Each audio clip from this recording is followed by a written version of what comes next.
Living beings and their mentality. Discourse 5. The living world is divided into two categories. According to natural law, one lives collectively, and the other lives individually. Now let us examine these two classes. The development of sentiment. Those creatures, whose minds have just started functioning, whose ectoplasms have been activated, those unicellular entities, instinctively feel, this is my food, that is not my food. Now is the time for sleep, now is the time for waking.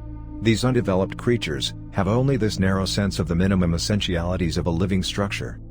This sense is as predominant in multicellular creatures as in unicellular ones, but the difference between the two is that, while the unicellular creatures are incapable of providing their own minimum essentialities, the multicellular organisms can do so quite efficiently.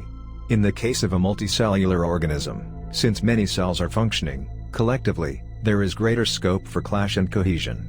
As a result, the lower mind is powdered down and transformed into the subtle mind. And what is the consequence? At this stage, the multicellular structure itself feels the necessity of an impulse, a momentum. This momentum certainly operates on the physical layer and on subtler layers as well.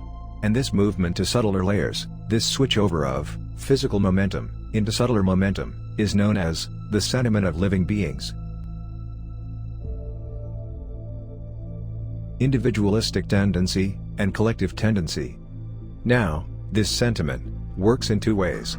One category of subhuman living beings, goaded by this sentiment, thinks, I will shine in my own glory, I will establish myself by my own strength. And that is the reason why they do not want to live collectively. They prefer to roam about the world individually. They do not even have any family life. Tigers, dogs and many other creatures are extremely sentimental. Their sentiment flows according to an individualistic mental tendency. There is another category of living beings who think, if I unite my individual intellect with another's intellect, and still another's intellect, and in this way, we combine the intellects of 20, 30 or 50 individuals, then we shall become very strong intellectually. We are already strong physically, and we will become strong intellectually. Thus they choose to live collectively.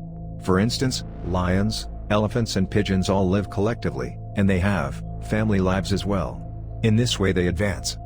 This collective tendency, or individual tendency, does not always depend upon the degree of intellect. For example, sheep have very little intelligence, whereas elephants are considered to be very intelligent, but they both live in groups. Lions have very little intelligence, yet they too live in groups.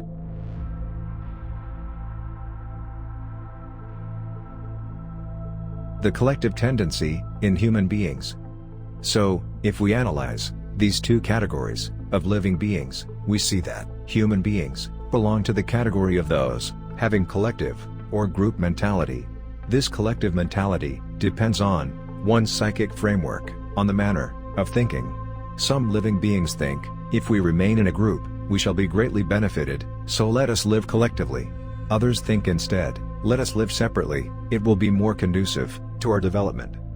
Some people are of the opinion that this difference depends upon the dental structure. Those creatures with canine teeth belong to one category, while those without canine teeth belong to another category. But this system of categorization is entirely incorrect, because among those with canine teeth, some live separately and others live collectively. Lions have canine teeth, and they live in groups. Cats also have canine teeth, but they live separately. It depends upon their mentality. This proves that the progress of living beings does not depend on tooth, nail or paw, rather, it depends on mental constitution.